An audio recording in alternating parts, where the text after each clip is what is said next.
일본 정부는 이 같은 우리나라 위안부 합의 검토 태스크포스의 발표를 앞두고 바짝 긴장 합의와 한국 내 움직임에 촉각을 곤두세우고 있습니다. TF 발표 내용에 따라 한일 관계에도 적지 않은 영향을 줄 것으로 보입니다. 도쿄에서 최일학 특파원의 보도입니다. 일본 정부 대변인인 스가 요시히데 관방장관이 기자들 앞에서 우리 정부에 대해 위안부 합의 이행을 거듭 요구했습니다. 그는 정례 브리핑에서 한일 양국이 위안부 합의를 착실히 이행하는 게 매우 중요하다고 강조했습니다. 그는 위안부 합의는 양국 정상이 국제사회 앞에서 약속한 것이라고도 했습니다. 이런 반응은 강경화 외교장관이 브리핑에서 2015년 한일 간 위안부 합의 과정에서 피해자들과의 소통이 상당히 부족했다고 밝힌 데 따른 것입니다.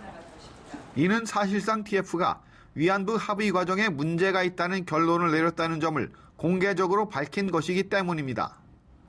그동안 아베 총리 등 일본 정부 관계자들은 위안부 강제 연행의 증거가 없다는 주장만 되풀이해왔습니다.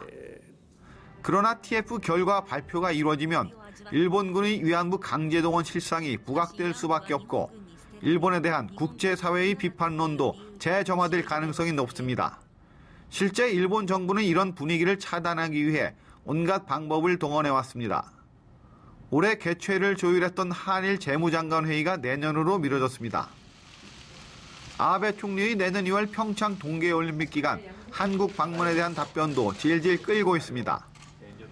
그러나 위안부 합의에 문제가 있다는 우리 위안부 TF의 공식 발표가 나와도 일본 정부로서는 내놓을 카드가 마땅치 않아 보입니다. 당장 핵 미사일 도발을 계속하는 북한에 대한 한국과의 공조가 필요합니다. 내년 2월 평창 동계올림픽에 이은 2020년 도쿄올림픽 성공을 위해서도 한일 관계를 파국으로 몰고 가는 것은 부담이 돼 보입니다. 도쿄에서 연합뉴스 최일학입니다.